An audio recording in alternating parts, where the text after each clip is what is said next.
Hello viewers, this is Brent. One of my viewers emailed me and asked me if I could cut this pear design or pendaloke. So I told him I'd give it a try. This is designed for a 1.62 refractive index. So I have this piece of topaz that should work out pretty well.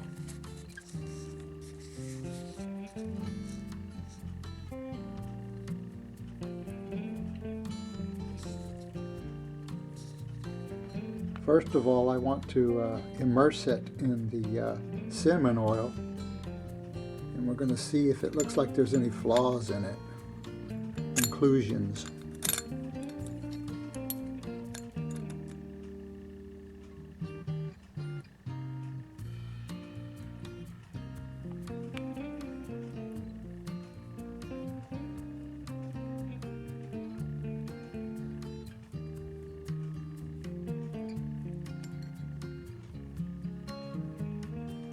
It's looking pretty good. I don't see too much in there.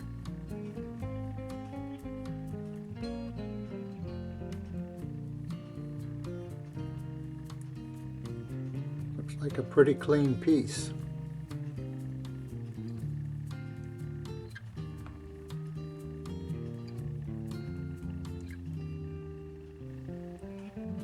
Here I've got the stone dopped and I used epoxy glue. And I let it dry for 24 hours before I cut it, sometimes longer. I started the rough cutting of the pavilion facets, and I'm using a 360 grit lap. It's cutting pretty nicely.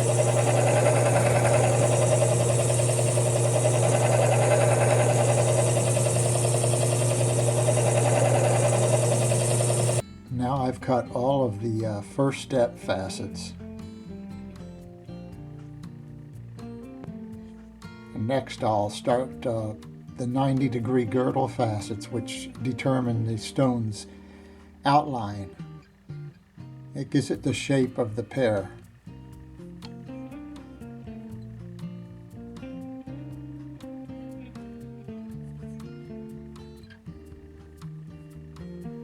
I've just completed Pavilion 1, and I rounded this off to 42 degrees. I'm not going to worry about the 0.5. I cut it at 42. So next I'll start these 90-degree girdle facets. There's quite a few of them, and that's going to make the teardrop shape or the pear shape.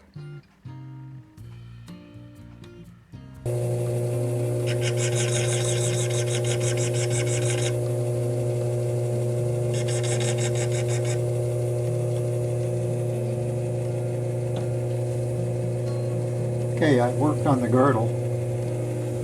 Now I've got the stone's outline.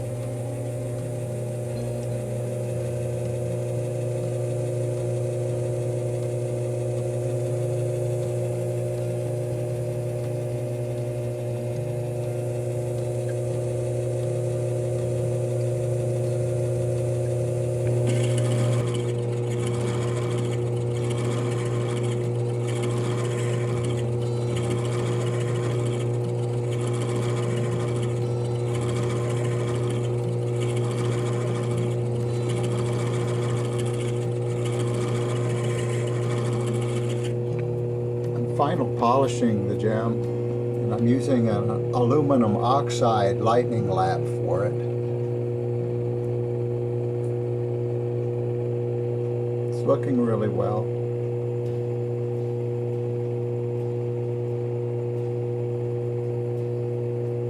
looking pretty good. Just a few more facets and then we can transfer this stone.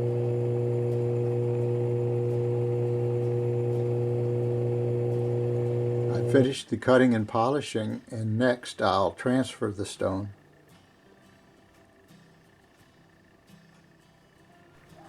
Okay, I've made the transfer here.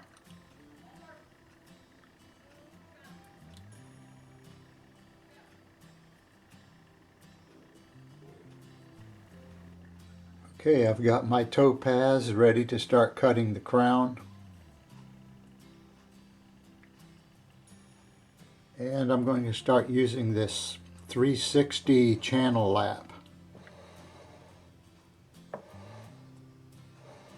It's seen a lot of use, but it still works pretty well. I'm going to show you how to after you've transferred your stone, I'm going to show you how to align your stone back to the lap, and so you can start cutting the crown accurately. The Ultratech has these beveled ends. It's a 45-degree cut on the ends, and that lets me accurately transfer the stone and start cutting the crown so that the facets of the crown and the pavilion align up perfectly. But let's say your machine does not use keyed dops, then you'll have to just align with one of the facets on the girdle, the flat facets, line that to your lap. And I'm going to show you that procedure. Okay, first of all, we've got to decide which one of these girdle facets that we're going to use for our alignment facet. So what I've decided was P5. And P5 is either the 24 or the 72 index setting. And of course it's 90 degrees. So we're going to look for P5, which is the fourth from the bottom. 1, 2, 3, 4, P5 right there.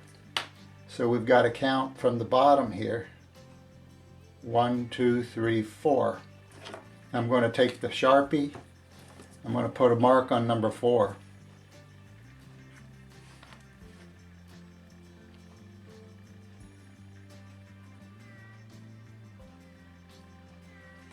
I'll double check that. 1. Okay, we've marked it. That's our facet we're going to align to.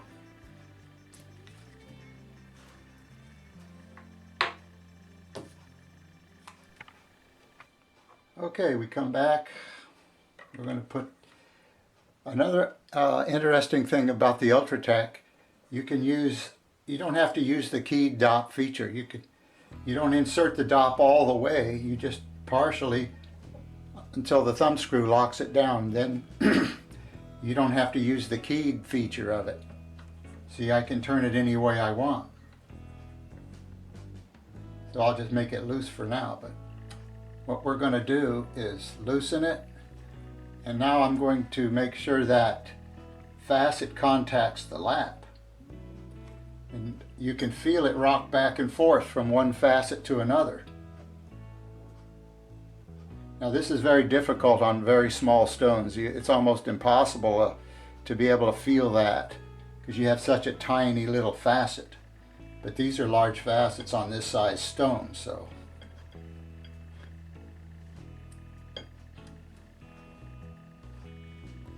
And we want our index to be at either 72 or 24 like it said on the diagram.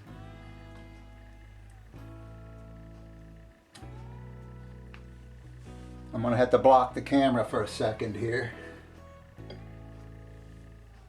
Okay. Alright, I have my stone in there. I can turn it. The thumb screw is not locked down.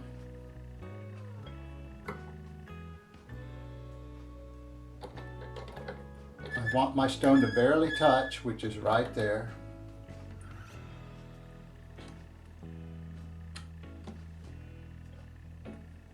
Once I have it flat, it doesn't rock, Then I can tighten my screw. Now I have my stone aligned. 96 should be straight up and down, which it is. The stone should be just right. Make sure your cheater was zeroed, which it is. If you didn't have your cheater zeroed, you're going to have to zero it and redo your alignment. I'm ready to start cutting the crown now. I'm going to take a second here to talk about loops. I've been using this loop for years and years and thought it was a pretty good one. It's 10-time multiplication, so I thought it was a good one, and I've had it since the 1980s, made in Japan. But I saw Cliff from Vintage Times Faceting channel. He mentioned the Velomo, which I'd heard about and seen, but I decided to get one of these, and the difference is very, very great. It's so much better of a loop than this one here. It costs about $30, made in Belarus, and it is very nice to have. If you're a serious faceter, yeah, you get one of these if you're using something inferior. It does make a big difference.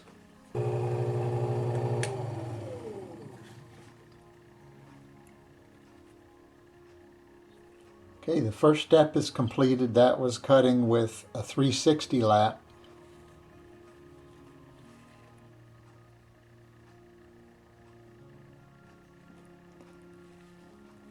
Now I've started cutting with the 600 lap, and you can see the more polished first facet there. It's got a polished look to it, but that's 600 compared to the 360 right beside it. So now I'll work my way all the way around the stone with the 600 lap. And notice I'm cutting, oh come on camera.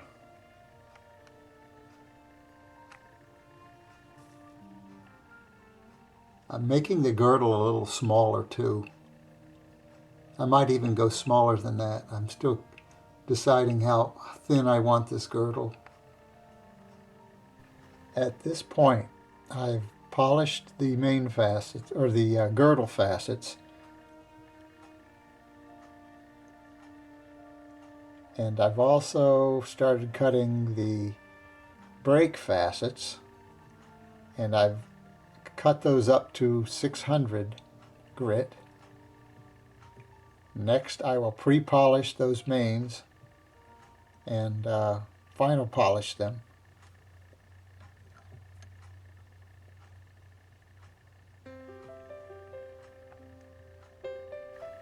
Here I have polished the mains and the brake facets.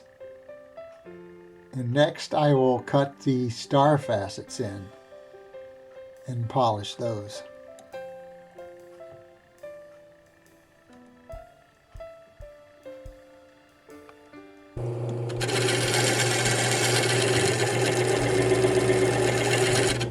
Here I'm pre-polishing the star facets with the 8000 lap.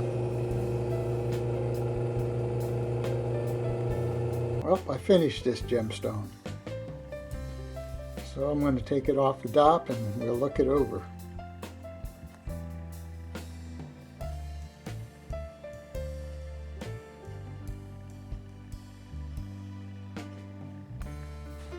Okay, I've removed the stone from the dop stick, cleaning it up a little bit.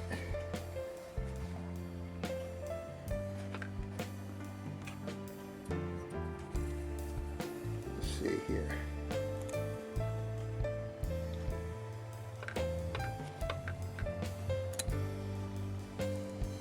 Come on.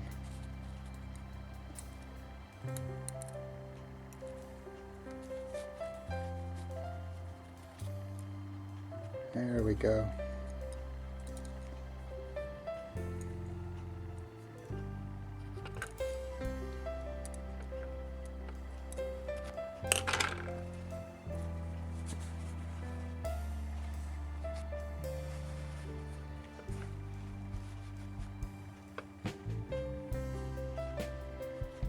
Looks like it turned out pretty good.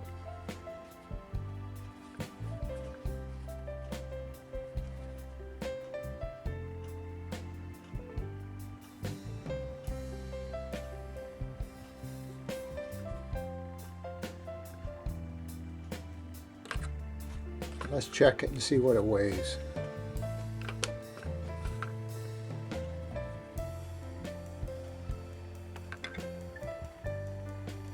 16.5 carats.